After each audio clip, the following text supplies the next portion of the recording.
Selamat pagi semua Bapak dan Ibu, kawan-kawan. Terima kasih sudah hadir di sesi kami di Sabtu pagi yang hujan. Mudah-mudahan Bapak dan Ibu nggak ada kebanjiran ya Bapak dan Ibu ya. Karena sekarang musim hujan, semalam di Jakarta hujan, nih pagi ini hujan lagi gitu kan. Jadi ingat lagunya zaman saya anak-anak dulu, judulnya Hujan Lagi ya. Mungkin kalau yang milenial nggak ada yang tahu kali ya. Udah lama banget tuh. Udah lama banget.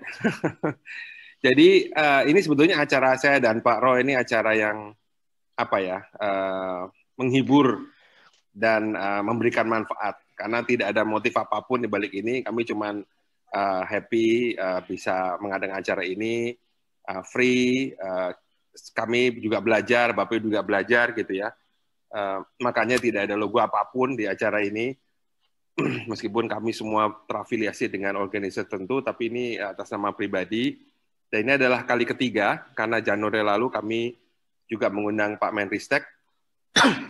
Desember itu kami mengundang David Coffey dari America Live ya.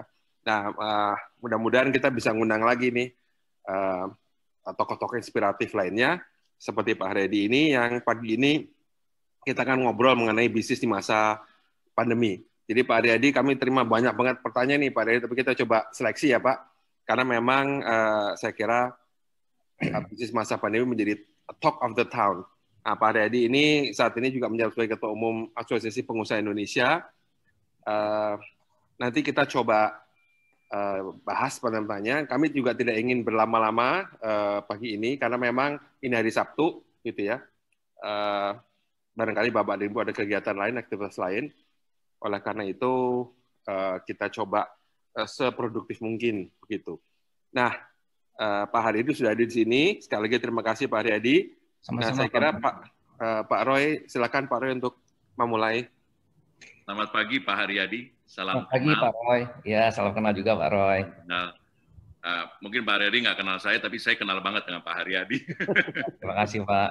Ya, begini Pak, saya langsung saja bertanya dengan Bapak, ya, karena ini sifatnya santai Pak, segala macam. Jadi, tapi kita ingin menambah pengetahuan sebenarnya.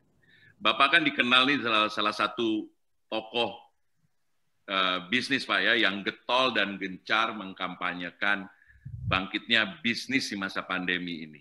Ya. Nah, boleh Kak Bapak kasih gambaran sedikit Pak ya, bagaimana sih situasi bisnis di masa pandemi ini Pak? Boleh kasih gambaran Pak sedikit? Terima kasih Pak Roy. Ya, terima kasih Pak Roy, Pak Budi, dan Bapak Ibu sekalian. Jadi kalau kita melihat, sama-sama kita ketahui kan bahwa kondisi ini betul-betul terdampak karena COVID-19 ya, dan itu bukan hanya kita saja, tapi seluruh dunia. Nah, kita melihat perkembangannya, sama-sama kita ketahui bahwa trennya itu semakin lama itu semakin membaik sebetulnya. Nah, jadi kalau kita melihat data-data yang ada, sebetulnya kita ada keyakinan ke sana ya. Mungkin kalau boleh saya share sedikit ya Pak Roy ya. Slide saya. Silakan. Biar ini apa? Administrasi bisa kasih co-host kepada Pak Haryadi. Ya. Supaya kita bisa lihat data-datanya sedikit deh. Silakan Pak, Bapak sudah bisa share. Ya, terima kasih Pak.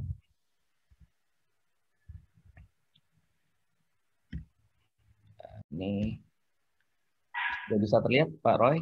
Sudah Pak, jelas. Sedikit aja, kalau kita lihat data makronya memang dirilis oleh BPS kemarin,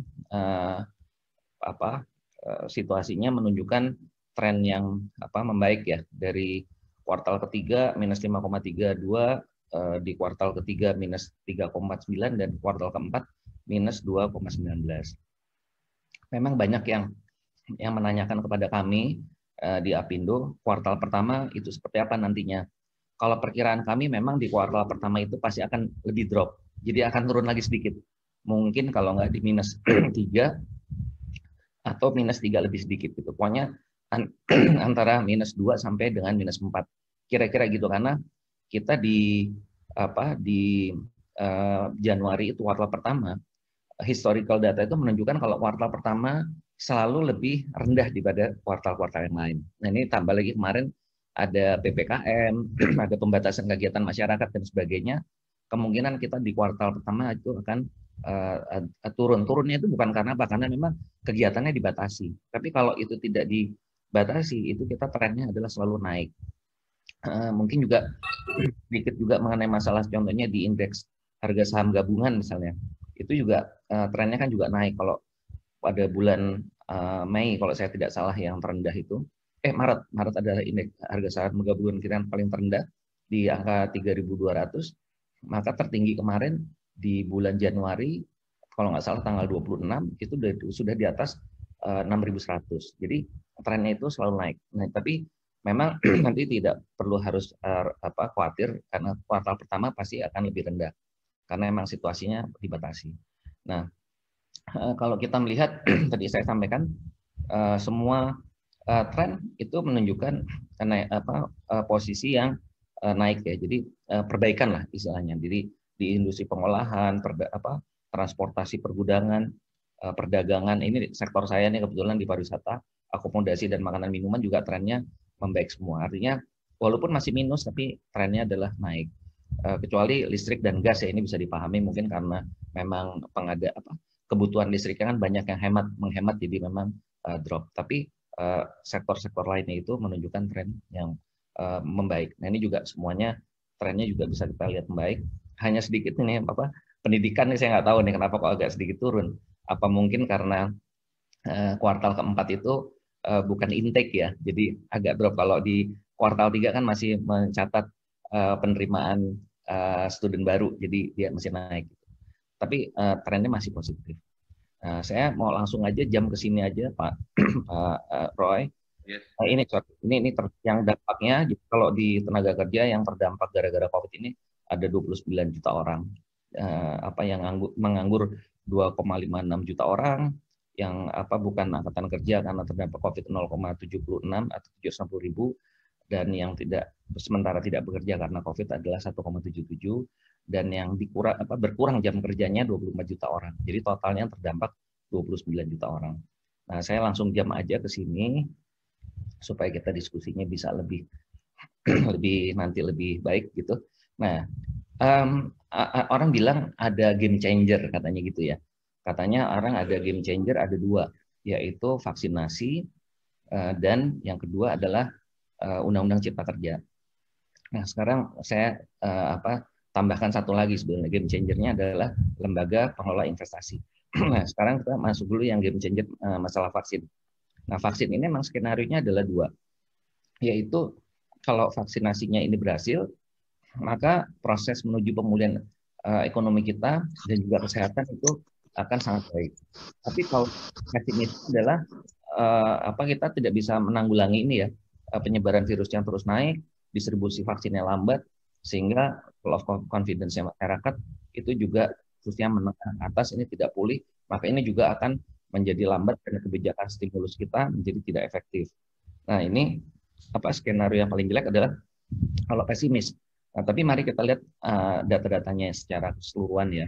Nah, ini kalau kita lihat dari Worldometer yang terakhir datanya, Bapak Ibu sekalian, itu trennya kan kalau new cases-nya juga secara global mulai turun ya. Lalu tingkat kematian juga trennya juga turun. Lalu antara yang new cases dengan yang new recoveries, yang kasus baru dan yang sembuh, ini trennya yang kasus barunya itu relatif juga turun ya, yang warnanya kuning ini. Nah, yang recovery-nya itu sudah mulai naik, jadi trennya sudah mulai bagus gitu. Nah, lalu juga perbandingan antara yang sembuh dan meninggal itu juga trennya seperti ini. Yang meninggal sudah mulai melandai jauh, yang sembuh melandai ke atas juga banyak. Nah, kalau kita lihat dari datanya Our World in Data, ini memang Indonesia masih sangat sedikit ya. Tapi ya kita boleh berbangga hati juga lah walaupun kita masih berproses ini. Saya kemarin tanya beberapa rekan di Jepang dan di Australia, mereka belum mulai tuh. Jepang kalau nggak salah baru minggu depan dan Australia baru nanti juga minggu depan. Nah, itu masyarakat juga pada ribut karena memperbandingkan juga dengan negara kita. Kok Indonesia bisa lebih duluan gitu. Karena mereka belum. Bangga juga ya, Pak. Bangga juga walaupun masih sedikit ya, ininya sedikit. Nah, Di Australia itu kemarin saya dapat konfirmasi teman-teman di sana. Saya tanya di sana ada vaksin mandiri nggak ya? Ternyata Australia tidak ada vaksin mandiri. Semuanya harus dikendalikan oleh pemerintah. Demikian juga Jepang. Gitu. Nah, di kita mulai ada pembicaraan bagaimana dengan pembicaraan vaksin mandiri. Nah, ini Bapak Ibu sekalian, mungkin Bapak Ibu udah sempat baca juga nih kemarin ada Bloomberg ya yang mengeluarkan data ini. Iya. Data ini sih masuk akal juga gitu loh. Kalau Indonesia sehari cuma 60.000, ya bakal selesainya lebih dari 10 tahun gitu. Pak Menkes menyampaikan nggak gitu-gitu amat kali gitu dibilang gitu ya. Jadi kita walaupun lambat tapi mereka masih mencoba untuk mempercepat lah dari Kementerian Kesehatan. Nah, karena ini memang kalau kita baca itu rata-rata itu perharinya itu hanya sekitar 32.000. Nanti saya kasih lihat datanya. Jadi ini memang masih lambat di sini. Nah, ini yang target pemerintah 181,5 juta jiwa atau kurang lebih kalau nggak salah 70% ya dari populasi katanya seperti ini. Nah, ini yang menarik. Jadi kalau kita lihat datanya ini saya ambil data per 6 Februari yang lalu dari mulai tanggal 13 Januari di vaksin pertama di Pak Presiden, maka rata-ratanya cuma 31.000 gitu loh per orang per hari. Jauh dari target juga. Jadi kalau ini datanya kayak begini 16 tahun gitu kira-kira gitu. Jadi kalau mau mencapai target 12 bulan ya harusnya paling nggak 500.000 lah gitu ya, 497.000 atau di atas 500.000. Nah, secara kita punya rumah sakit, klinik bersalin dan puskesmas itu ada 86.000 unit. 86.492 unit. Sehingga kalau ini bisa diberdayakan semuanya dengan stok vaksin yang cukup, harusnya ini memang kita bisa mengejar target itu. Nah, oleh karena itu Bapak Ibu sekalian, Apindo dan Kadin itu mulai menyuarakan kenapa nggak dikasih vaksin mandiri. Nah, ini vaksin mandiri ini menurut pandangan kami melihat dengan segala respect kita kepada pemerintah, tapi ya begitu kenyataannya ya. Saya rasa sekarang juga masih di bawah 50.000 mungkin. Masih sangat lambat. Nah, jadi kalau kita vaksin mandiri ini, intinya adalah masyarakat maupun juga dunia usaha itu diberikan kelonggaran untuk mengakses vaksin mandiri. Jadi intinya kalau masyarakat memang mampu, dia mau bisa membayar, ya udah diberikan aja aksesnya. Nah, ini yang sekarang sedang kami upayakan dengan Pak Menkes, kami sedang mengadakan pendekatan juga untuk ini bisa diberikan. Karena dari teman-teman di farmasi sebetulnya potensi vaksin untuk mendapatkan vaksin itu masih ada ruangnya gitu. Walaupun sekarang terjadi rebutan ya seluruh dunia juga perlu vaksin, tapi beberapa perusahaan farmasi itu mereka sudah mulai pembicaraan serius lah dengan baik dari produsen vaksinnya maupun juga dengan pemerintah untuk mendapatkan itu. Salah satunya adalah anggota luar biasa Apindo juga, Kalbe Farma ini juga sebetulnya juga udah sangat jauh. Jadi tinggal menunggu kalau pemerintah siap, kalau nggak salah mereka juga udah siap dengan stok sekitar 50 juta dosis vaksin. Nah, jadi ini Bapak Ibu sekalian, kami yang sedang berjuang di vaksin mandiri ini. Jadi kalau ini bisa, ini mudah-mudahan bisa mempercepat itu semua. Nah, yang kedua ini maaf tadi sorry nih kayaknya saya salah nih. Wah, kelewat. Oke. Ada yang kelewat. Harusnya yang kedua Undang-Undang Cipta Kerja. Undang-Undang Cipta Kerja itu slide saya ketinggalan. Jadi Undang-Undang Cipta Kerja itu game changer yang kedua. Memang kita yakini bahwa ini akan sangat mendorong akan sangat mendorong investasi baru khususnya untuk yang non pemerintah. Jadi itu akan betul-betul mempercepat karena kami sudah melihat tren untuk masuk itu sangat positif ya. Tahun lalu saja di tahun 2020 target pemerintah itu kan hanya 816 triliun untuk PMA dan PMDN ya, penanaman modal asing dan dalam negeri, tapi tercapainya 823 triliun. Jadi ini kita lihat trennya positif untuk orang melihat bahwa Indonesia memang setelah adanya Undang-Undang Cipta Kerja memberikan ini yang baik. Nah, lalu yang game changer yang ketiga itu adalah lembaga pengelola investasi. Nah, ini juga kami melihat ini juga suatu yang akan mendorong di sektor portfolionya pemerintah. Karena di sini modal awalnya kan 75 triliun, terdiri dari 30 triliun dari penyertaan dan sisanya itu inbrand dari saham-saham BUMN. Nah, ini yang termasuk adalah infrastruktur seperti jalan tol, bandara, dan lain sebagainya. Nah, jadi kalau ini kita bisa jalankan 3 game changer itu memang bisa kita realisasikan. Game changer itu memang akan mengubah Indonesia itu secara lumayan ekstrim juga ya, karena semua sektor investasinya itu akan terakomodasi. Nah, mungkin itu pengantar kami, Pak Roy dan Bapak Ibu sekalian. Nah, jadi intinya kalau dari sisi kami memandang bahwa kita tidak perlu ragu sebetulnya, karena kita on track untuk menuju ke posisi yang lebih baik. Hanya sekarang memang yang paling utama adalah pandeminya dulu. Nah, ini kami berharap dalam minggu-minggu depan ini Pak Menkes bisa memberikan kabar baik untuk kita mengenai vaksin mandiri. Karena kalau vaksin mandiri itu bisa berjalan, Pak, di dalam perhitungan kami mungkin dari target 181,5 juta itu, mungkin 50 juta sendiri itu akan mampu membayar untuk bisa membiayai vaksinnya. Perkiraan kami seperti itu. Demikian Pak Roy, terima kasih. Terima kasih Pak Haryadi penjelasannya. Kalau gitu Pak, selain terkait vaksin Pak ya, peran krusial apa lagi Pak dari pemerintah yang menurut Bapak perlu dimainkan? Ya, nah, kedua Pak Budi, selain dari masalah vaksin tadi yang saya sampaikan game changer, yang permasalahan yang besok akan menjadi sangat serius itu adalah masalah restructuring hutang. Jadi restructuring hutang itu terus terang ini yang dilakukan oleh perusahaan dan OJK saat ini adalah lebih kepada relaksasi, tapi belum menyentuh yang restrukturisasi yang sebetulnya. Karena kalau kita bicara restrukturisasi itu kan kita harus memastikan rencana kerjanya bagaimana. Kalau sekarang ini susah karena kita masih belum tahu nih bangkitnya mau kapan, bangkit dari sisi ekonominya, dari sisi perbaikan cash inflow atau cash inflow ini belum. Nah, jadi pemerintah, kami sudah menyampaikan juga kepada pemerintah, walaupun pemerintah bilang atau OJK menyampaikan yang dalam kondisi berisiko, level of risk-nya itu terkait dengan masalah restrukturisasi ini kira-kira 1.200 triliun dari 5.500 triliun dana yang atau kredit yang diberikan dari lembaga keuangan dan perbankan kepada sektor real. Nah, jadi kira-kira sekitar 25% ya, kurang lebih sekitar 23-25%. Nah, menurut pandangan kami, andaikan kita setuju angka ini, angka 1.200 triliun, itu kan tetap juga harus dipikirkan. Kalau menurut kami sih kemungkinan lebih ya, tapi lihat datanya, ambil kata kita percaya deh datanya OJK ya 1.200. Itu tetap bagaimanapun juga harus ada intervensi negara terhadap mismatch ini. Karena kalau mismatch ini kan nggak bisa yang ditolong itu hanya sektor realnya saja, tapi banknya juga kan harus dipikirkan karena mereka juga harus membayar bunga deposito, bunga tabungan dan sebagainya.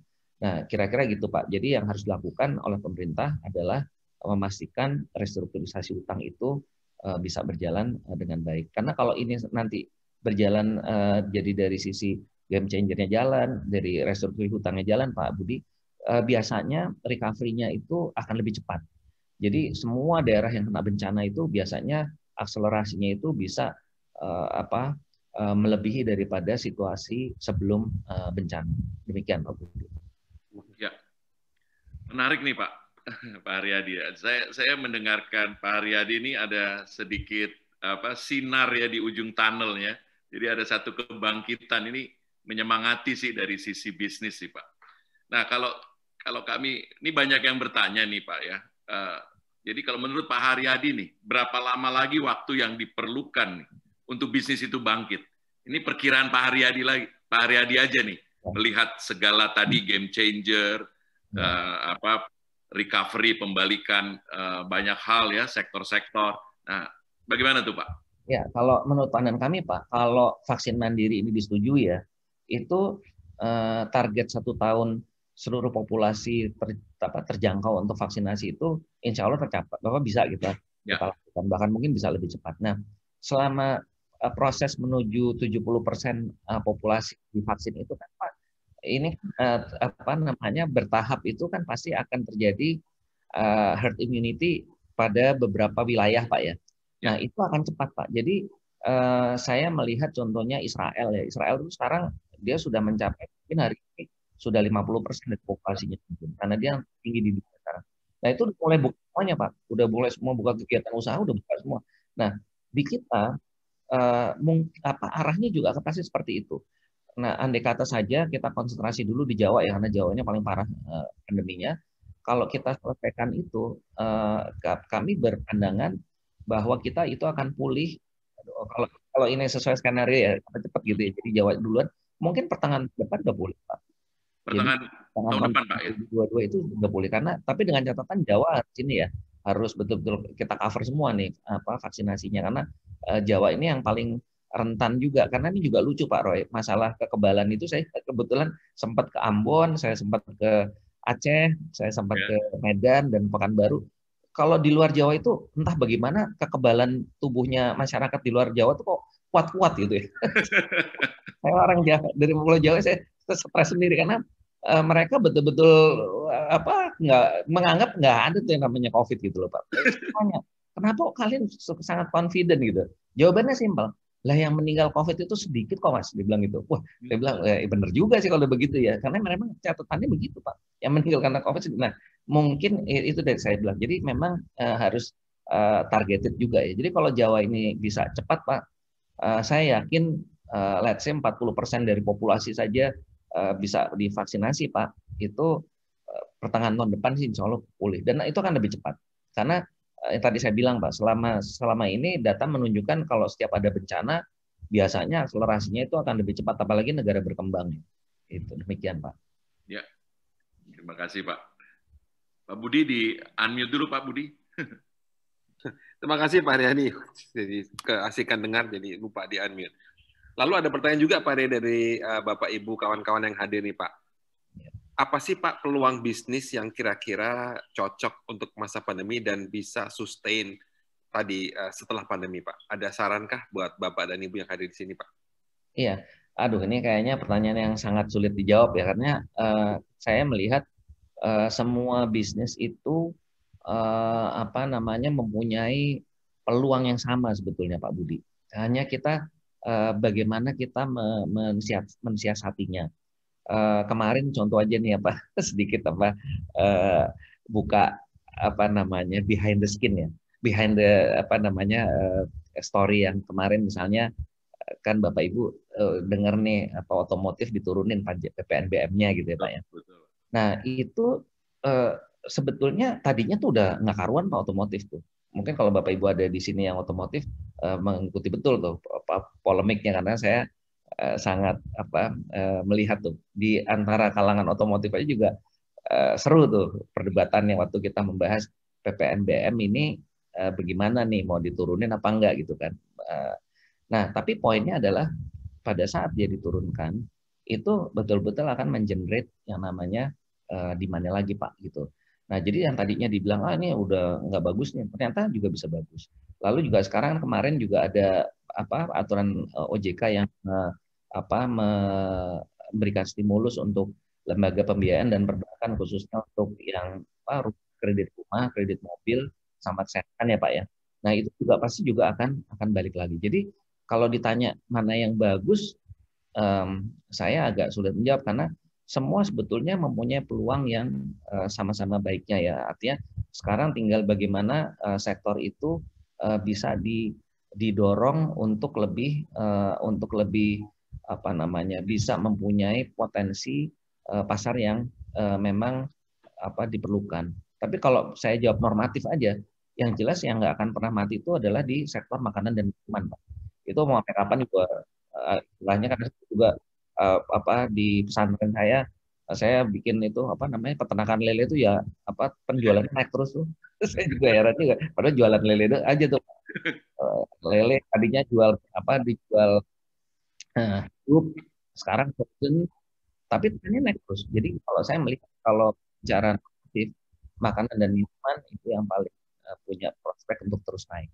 Tapi kalau yang lainnya ya tetap ada potensi, tapi memang bergantung dari regulasi, bergantung dari kondisi. Dan satu hal juga Pak Budi, sebetulnya yang menarik kita ini adalah kelas menengah itu masih belum belanja Pak. kelas menengah atasnya belum belanja. Jadi kalau mereka itu udah turun nih, udah belanja, saya kok yakin bisa kita ini ya, bisa kita kembalikan lagi di. Nah, kalau kami di Apindo, saya juga ketua umum PHRI, juga berupaya keras untuk mengembalikan demand ini dengan berbagai cara. Termasuk kalau di pariwisata itu kami berkolaborasi dengan AirAsia, Pak, untuk bundling harga tiket pesawat sama harga kamar.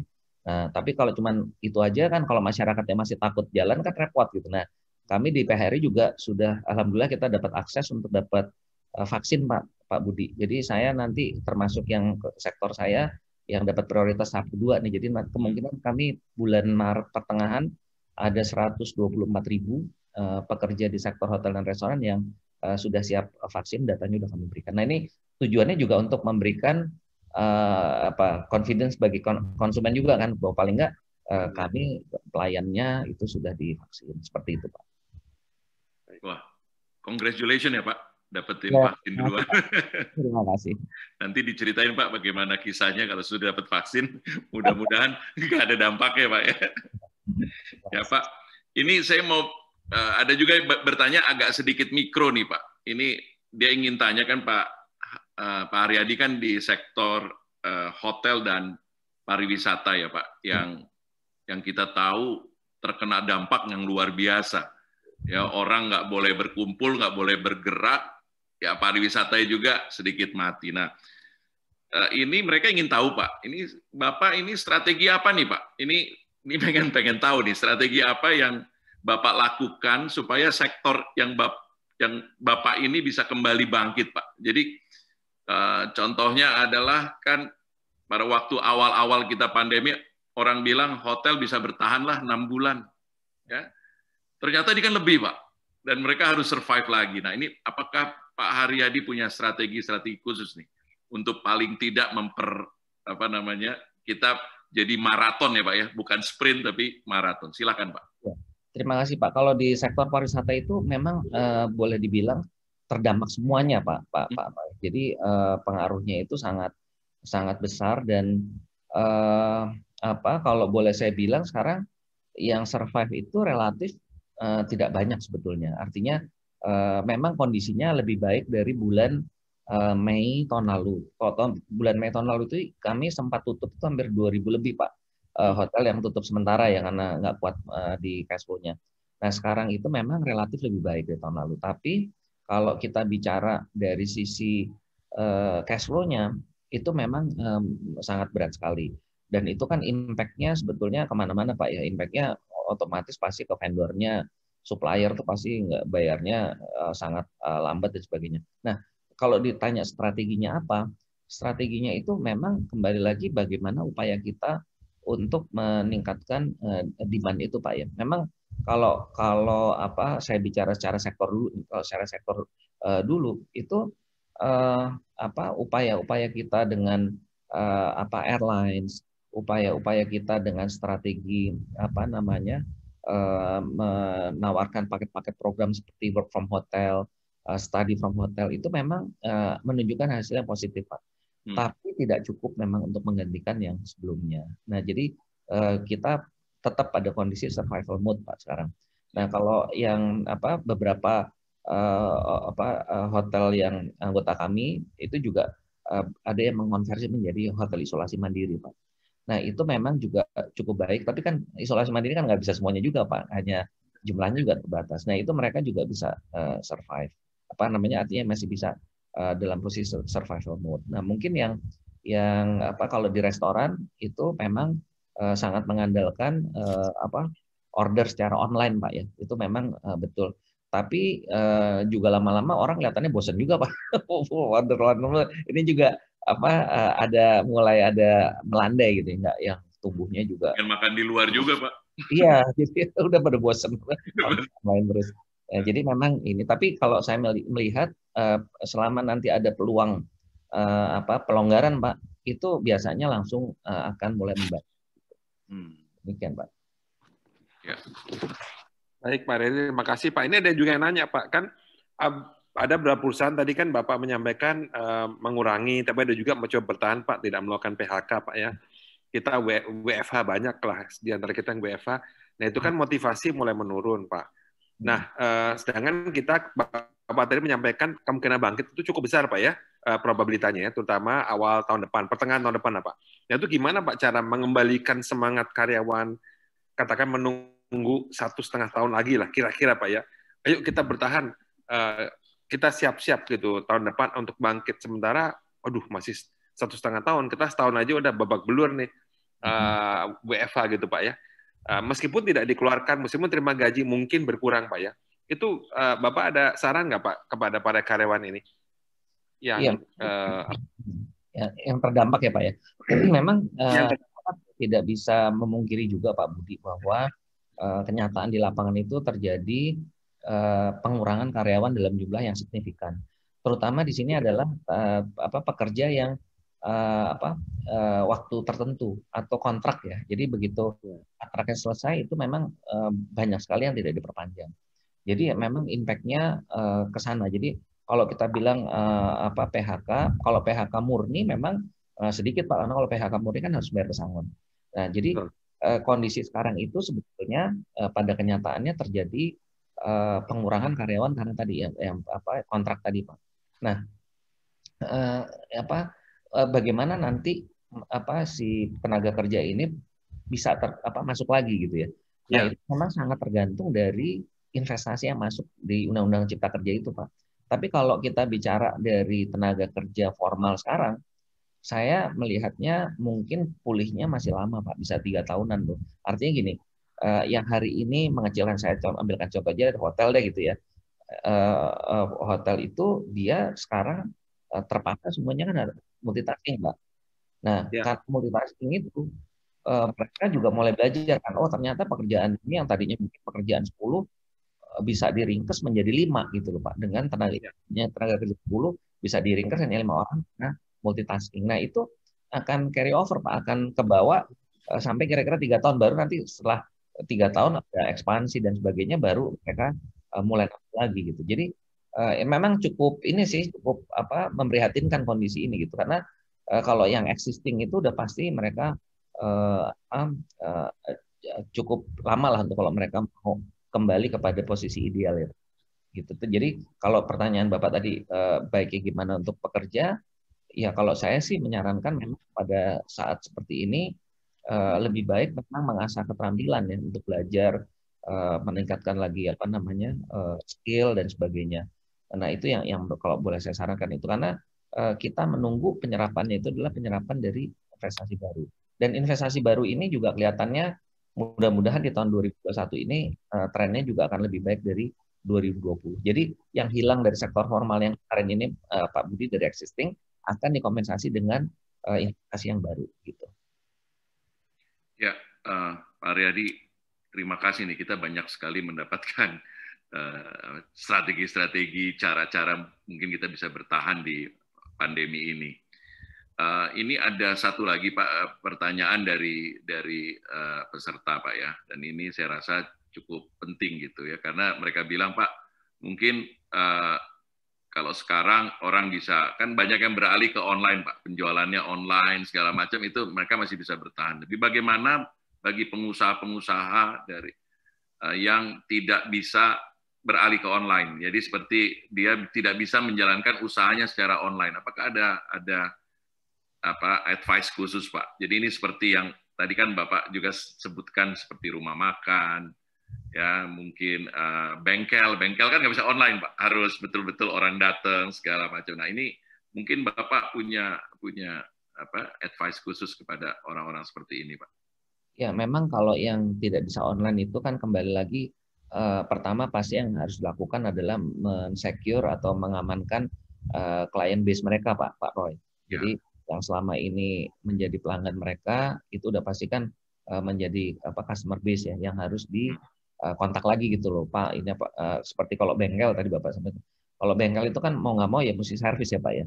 Tetap manapun juga harus servis. Nah, memang sekarang yang yang bisa mungkin menjadi faktor penghambatnya adalah budget untuk servis mobil masih ada apa nggak nih gitu. Salah. Biasanya mereka rutin menjadi nggak rutin. Nah, itu yang harus diantisipasi. Tapi berangkatnya selalu adalah dari customer base dulu.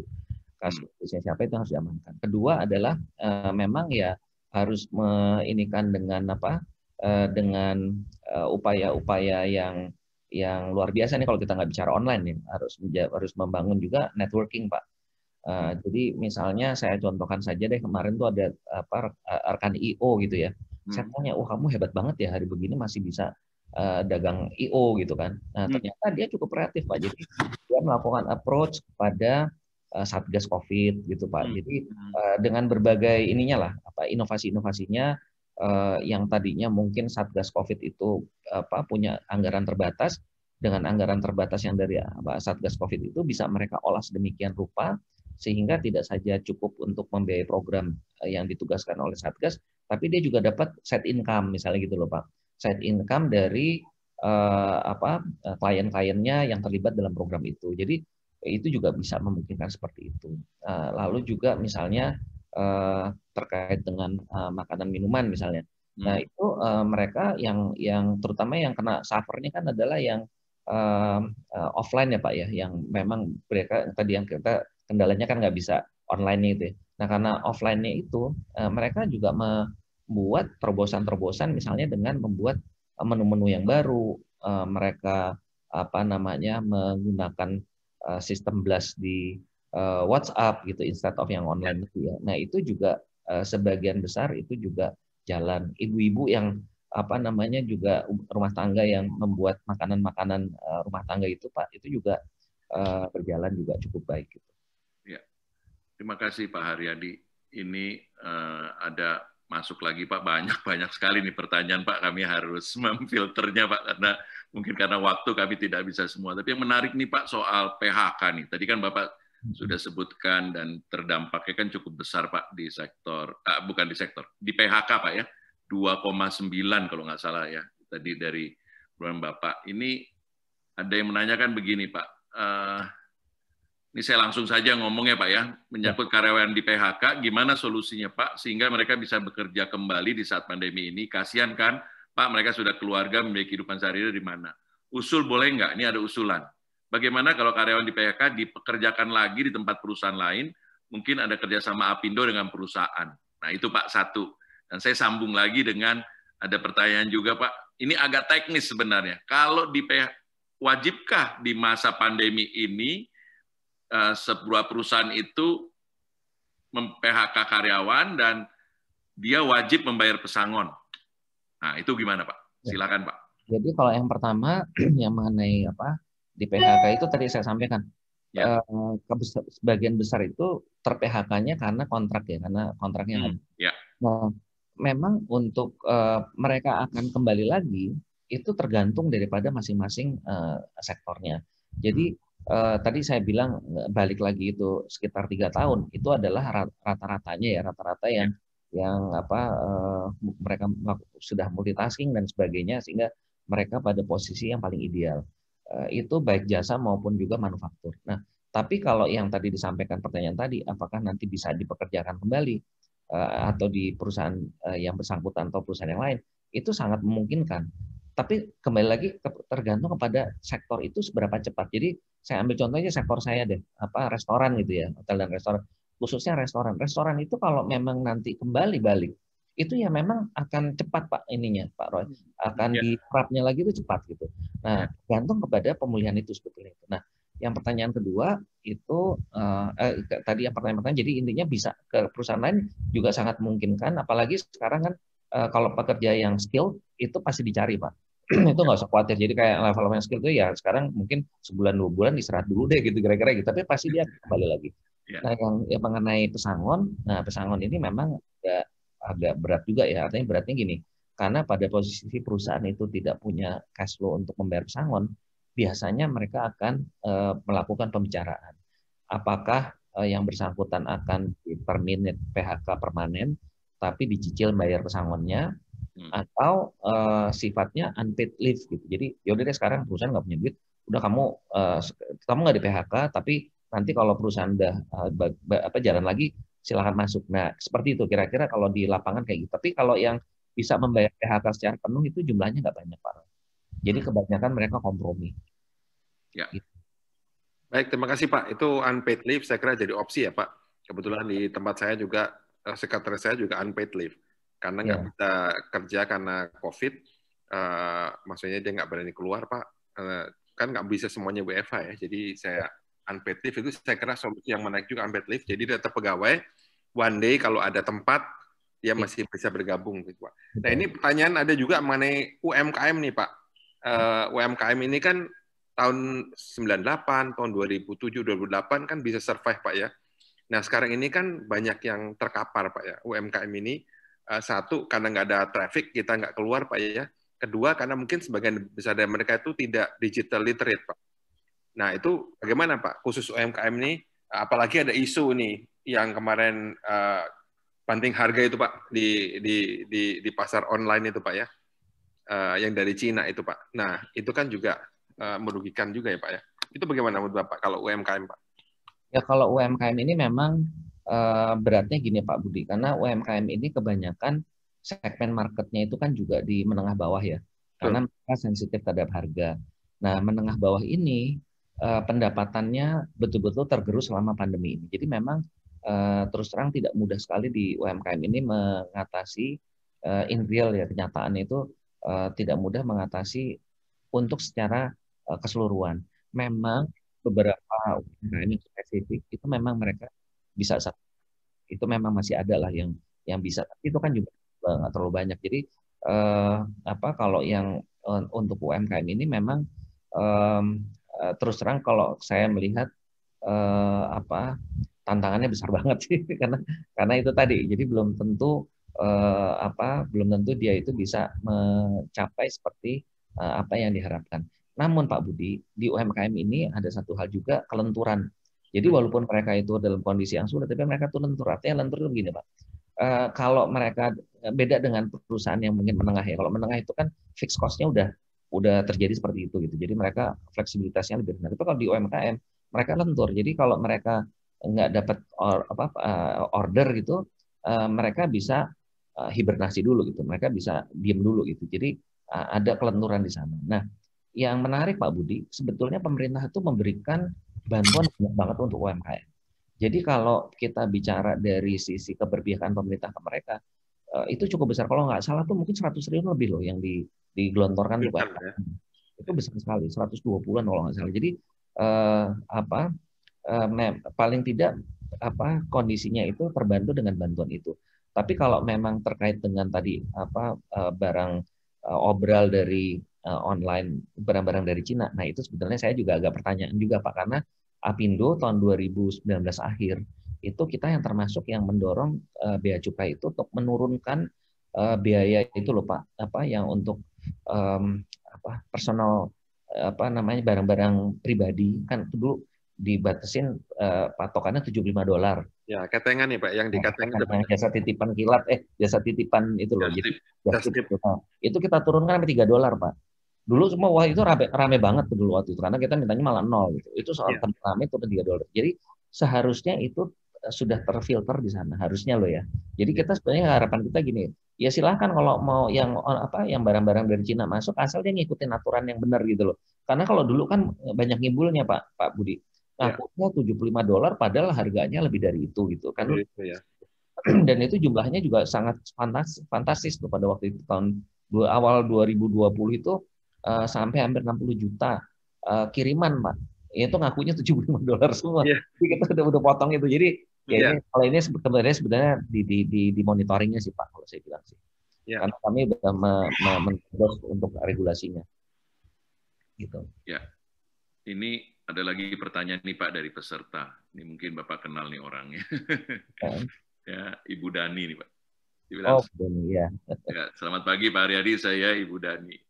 Apakah dimungkinkan pemerintah memberikan insentif Pak bagi perusahaan-perusahaan yang selama ini mengeluarkan banyak expenses untuk penegakan prokes? Ya, karena biaya ini kan unbudgeted dan cukup besar di 2020 dan 2021. Besar, Apalagi nanti katanya kalau harus mengeluarkan biaya lagi Pak untuk vaksin mandiri. Ya. Kalau yang biaya prokes ini terus terang kami belum belum mengusulkan kepada pemerintah karena kita masih bingung. Tapi kalau untuk vaksin nih Bu Dani, kemarin saya udah mengirimkan surat ke Menteri Keuangan untuk dijadikan bisa dikategorikan sebagai biaya yang akan mengurangi pajak pendapatan di PPh 29. Itu udah kami usulkan. Khusus untuk vaksin mandiri. Kalau yang prokes lainnya ini terus terang karena kalau pemerintah tuh biasanya dia mau spesifik gitu loh, apa yang diminta gitu. Jadi ini ya kadang-kadang agak tricky juga mesti mendefine masing-masing item. Tapi kalau vaksin mandiri kami sudah menyampaikan bahwa untuk biaya vaksin itu kita minta diperhitungkan sebagai biaya. Nah, seperti itu Pak. Karena kalau yang lain-lain kayak misalnya kalau kami di sektor hotel dan restoran kan ada hand sanitizer, ada APD dan sebagainya, kita masukkan dalam cost-nya ini, dalam cost-nya ke konsumen gitu. Jadi agak repot. Tapi kalau vaksin kan udah jelas-jelas untuk karyawan kita ya Pak, ya kan kita bukan untuk orang tamu kita ke vaksin gitu. Ya, Jadi betul. masa tamu kita vaksin? Kita takutan tamunya. Nah itu kalau itu jelas, kalau vaksin kita memang sudah minta. Tapi untuk prokes itu kami agak repot karena pertanggungjawabannya nanti bagaimana gitu, agak susah. Ya mungkin kan ini Pak, kalau di oil and gas kan ada cost recovery Pak ya, dulu Pak ya. Nah ini kan sebetulnya di industri pendidikan Pak juga sama Pak. Kami ada unbudgeted sampai beberapa miliar hanya untuk prokes gitu Pak. Nah kalau kita bebankan kepada customer aja harga biasa aja nggak bisa bayar Pak, malah kita turunin gitu kan. Jadi ibaratnya cost kita double karena turun harga dan kemudian harus menanggung biaya prokes ya, walaupun ini bukan salah pemerintah juga Pak ya, menurut saya. Nah itu gimana Pak ya menyiasati tadi ya, tadi Bu Dani menarik juga pertanyaannya prokes, karena kami sendiri di industri pendidikan juga pasti mengalami, karena prokes itu kan ya harus Pak ya, kalau nggak menular kan repot. Mahasiswa nggak bisa suruh bayar pasti. Nah itu apa strategi, karena harga nggak bisa naik, bahkan banyak yang turun ya, bahkan kita harus subsidi ya berapa hal gitu. Nah, ini bagaimana menyiasati biaya prokes ini, Pak? Memang kalau biaya prokes ini gini, Pak. Jadi kalau menurut saya bisa saja kita mengajukan sebagai pengurang pajak tuh. Pengurang pajak ya. Memungkinkan. Cuman memang harus ditentukan apa sih yang disebut sebagai prokes. Nah itu yang kita harus usulkan seperti itu. Tapi kemungkinannya ya sepanjang kita bisa argumentasi memang ini diperlukan dan sebagainya. Itu bisa saja sebetulnya, karena itu kan pengurang biaya ya Pak ya. Betul. Walaupun di sisi pajaknya kalau kita rugi emang kita sih nggak bayar juga, tapi kan itu tetap aja namanya biaya yang harus faktanya bisa dikompensasi. Kalau saya sih mungkin perlu di-define gitu Pak. Mungkin teman-teman kalau Bu Dani juga bisa bantu itu apa sih yang diinikan. Mungkin kita bisa aja usulkan. Ya, ini ada lagi Pak, ini saking tertariknya ada yang bertanya kepada Pak Haryadi, tapi mungkin nanti bagaimana Pak menjadi anggota Apindo? ini direct message ke saya Pak, dari message ke saya, dia bilang, tolong tanyakan dong. Nih gara-gara Pak Haryadi, jadi dia tertarik nih Pak menjadi anggota Apindo. Silakan aja Pak, itu kita di websitenya ada kok di apindo.org ya. Nanti bisa dilihat di sana untuk menjadi anggota. Memang kami terus terang dia lagi beberes juga nih keanggotaan di Apindo. Yang lebih agak maju PHRI ini Pak Roy. Di sana lebih mudah ini. Ini sekarang kita lagi benahi juga masalah untuk membership supaya kalau perusahaan atau perusahaan mau digabung itu lebih mudah, karena keanggotaan di Apindo itu berdasarkan perusahaan Pak. Bukan individual tapi perusahaan. Nah, jadi nanti silakan aja Bapak atau Ibu yang nanya tadi bisa buka ininya webnya Apindo, di situ ada. Dan biasanya kita akan arahkan kalau di Jakarta nantinya kami ada keanggotaan 2, yaitu keanggotaan S4, jadi bisa daftar ke Apindo Jakarta, atau anggota luar biasa. Itu kalau anggota luar biasa itu keanggotaannya ada di Dewan Pimpinan Nasional di pusat. Gitu. Ini masih ada hubungannya Pak, pertanyaan ke Apindo juga nih Pak. Apakah Apindo ada data persatuan wilayah di Indonesia yang mengalami pertumbuhan naik atau turun? Kemudian mitigasi resiko apakah yang diterapkan berdasarkan satuan wilayah tersebut? Atau dengan catatan ada data yang menjadi Apindo, misalnya Jawa Tengah menurun, Jawa Timur menaik. atau Jakarta. Jadi kelihatannya mau apakah Apindo punya data-data tersebut, kelihatannya ini mau berusaha di wilayah-wilayah di luar wilayah tertentu kali Pak. Ya. Ini mohon maaf Pak Eko nih yang nanya ya Pak Eko. Ya. Ini mohon maaf kami nggak punya data itu karena kami datanya agak sulit mendata karena keanggotaan kami ini kan multisektor ya. Jadi agak sedikit repot dalam mengkonsolidasikan data-data tersebut. Jadi sementara ini sih kami tetap menggunakan datanya BPS karena di BPS ada nih Pak untuk menghitung pertumbuhan data spasial ya. Data spasialnya kita pakai BPS. Ya. Baik. Kemudian ini ada pertanyaan terkait kredit nih Pak. Jadi kan sekarang pasti banyak yang kesulitan mengembalikan kredit Pak ya. Nah, bagaimana masalah penundaan pencicilan gitu ya? Adakah kemungkinan itu untuk restrukturisasi hutang lah, bahasa terangnya begitu Pak? Adakah informasi Pak atau pengalaman dari perusahaan-perusahaan selama ini terkait restrukturisasi hutang Pak?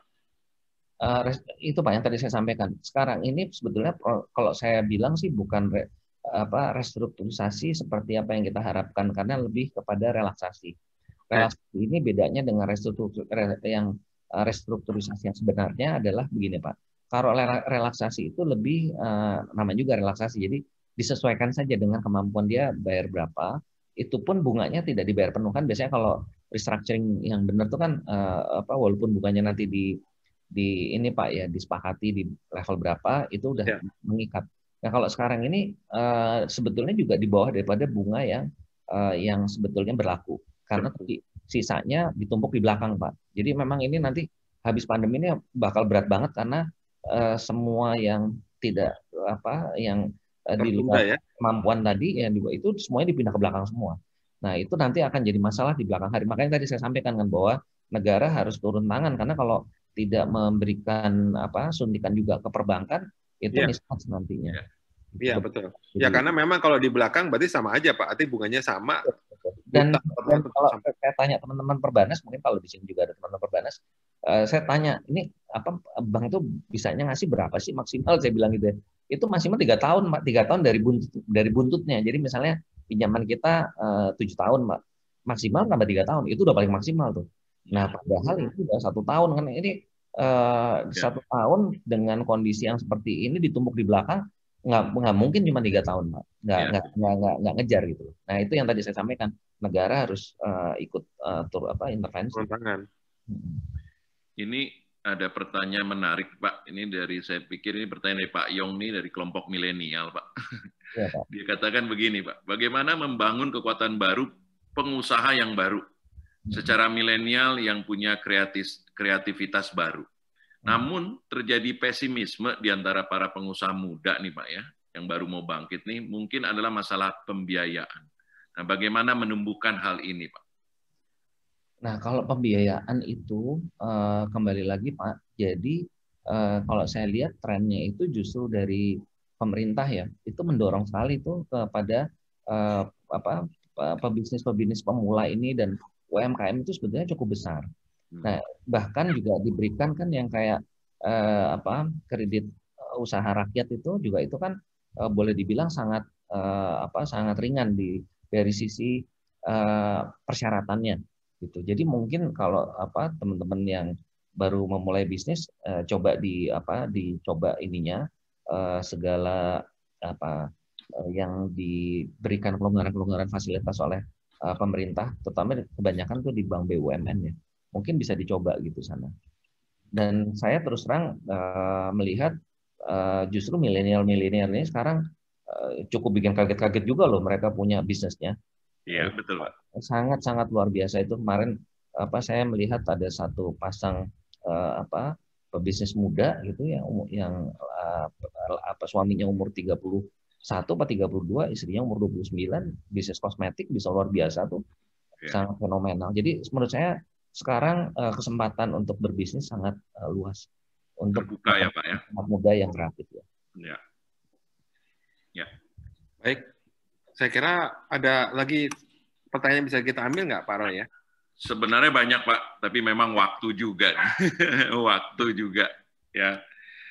Jadi sayang sekali Pak, waktu sudah habis, tapi sebenarnya kita masih mau nih berbicara Mbak, masih banyak. Kalau kita lihat tadi kita baru berbicara 1 atau 2 game changer aja, tapi tadi Pak Haryadi sudah memberikan kepada kita beberapa game changer.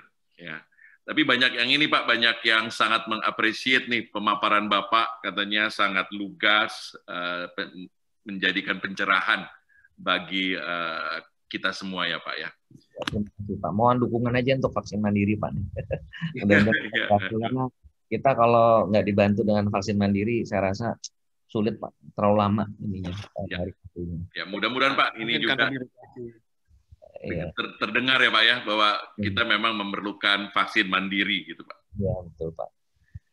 Ya, kalau vaksin mandiri Pak, mungkin sebelum itu nanti kira-kira formatnya apakah kita milih sendiri, waktunya sendiri, vaksinnya kita boleh pilih yang mana gitu Pak ya, atau gimana? Yang kami ingin yakinkan kepada Pak Menteri Kesehatan itu begini Pak, kan itu udah ada perpresnya Pak untuk swasta untuk mengadakan ya, untuk pengadaan. Yang kita minta itu justru kepada distribusinya Pak. Jadi maksudnya di sini ya orang biasa aja kalau kayak Bapak mau vaksin influenza, Bapak mau vaksin pneumonia kan Bapak tinggal ke klinik, tolong dong saya vaksin, gitu kan, gitu aja kan. Iya, betul. Kayak gitu Pak, dibikin kayak gitu. Pemerintah tetap kontrol. Pemerintah itu ada 3 hal yang harus kontrol Pak. Pertama dia harus mengontrol distribusinya, mengontrol distribusi dan keaslian vaksin Pak. Jangan sampai ada kualitas ya Pak ya. KW ya. Dia harus kontrol dari vaksin itu. Lalu kedua, harga itu sebaiknya pemerintah tentukanlah mau berapa harga tertingginya gitu Pak. Nah ketiga data Pak, data itu karena ini kan tanggung jawab negara Pak. Jadi setiap fasilitas yang memberi vaksin, yang menyuntikkan vaksin itu datanya harus betul dan akurat dilaporkan. 3 hal itu Pak menurut saya. Dan itu kalau itu dilepas begitu, saya rasa akan cepat karena sulit Pak. Kalau ya kita beda sama Australia lah, mungkin Australia lebih lebih rapi administrasi dan sebagainya dan penduduknya juga sedikit. Tapi kalau seperti kita, menurut saya kalau nggak dibantu dengan kemudahan begitu, mungkin akan sulit dan pasti lama, Pak. Dan itu akan menimbulkan juga ketidakefektifan dari semua stimulus yang ada. Nah ini yang coba kita yakinkan, mudah-mudahan minggu depan Pak Menkes bisa bertemu dengan kami untuk menuntaskan pembahasan ini. Ya, mekanismenya Pak ya, karena memang kalau Bapak melihat dengan kecepatan sekarang itu bisa 16 tahun atau berapa 16 tahun. Ini makanya itu udah lupa kita kalau ada atau jangan-jangan virusnya udah capek juga menginfeksi kita semua. Akhirnya dia pergi sendiri kali gitu setelah 16 tahun. Lama banget gitu. Baik Bapak dan Ibu, terima kasih banyak kehadirannya. Mohon maaf, memang kami tidak ingin berlama-lama. Yang penting memberikan pencerahan, inspirasi ya Pak ya. Karena bulan depan itu kami akan adakan lagi dengan narasumber yang berbeda ya Pak, Bapak dan Ibu. Sekali lagi terima kasih Pak Haryadi. Terima kasih Bapak Ibu, kawan-kawan semua yang sudah hadir pagi ini. Sebelum kami tutup, seperti biasa, mohon kita menjaga kesehatan kita masing-masing dengan mematuhi protokol kesehatan dan menerapkan pola hidup bersih dan sehat. Ini pesan yang diulang-ulang, mungkin kita bosan dengernya, tetapi faktanya seperti Pak Haryadi tadi, ke Ambon kemana, orang santai aja, nggak usah ke Ambon Pak. Kita keluar rumah di warung sebelah juga orang kayak nggak ada apa-apa kan, kebal semua kan gitu kan. Jadi ilmu kebal orang Indonesia itu sangat tinggi ternyata. Paling tidak merasa kebal gitu Pak. Nah ini yang mungkin lebih memprihatinkan dan juga berpengaruh Pak ya kepada kita, karena kok orang masih begini nih, kapan sembuhnya, kapan pulihnya gitu kan. Nah saya kira mohon Bapak dan Ibu yang memiliki usaha, memiliki anak buah, memiliki siapapun lah gitu ya di sekitar kita, mohon tidak jemu-jemu mengingatkan mengenai protokol kesehatan ini dan juga mematuhi tadi ya, mengikuti pola hidup bersih dan sehat. Walaupun kata-kata bersih dan sehat itu untuk setiap orang bisa berbeda-beda. Nah ini yang menjadi masalah juga. Namun demikian kita tetap mendorong supaya kita sama-sama jaga ya, selama vaksin ini masih belum aturannya ya belum jelas, saya kira kita punya kewajiban kepada lingkungan kita masing-masing untuk terus menjaga 2 hal ini. Demikian Bapak dan Ibu, sampai jumpa di sesi kami berikutnya. selamat menikmati akhir pekan meskipun hujan. Mudah-mudahan kita semua tidak ada yang terdampak dari hujan ini dan juga tetap sehat. Demikian kami tutup. Terima kasih. Salam sehat selalu. Wassalamualaikum warahmatullahi wabarakatuh.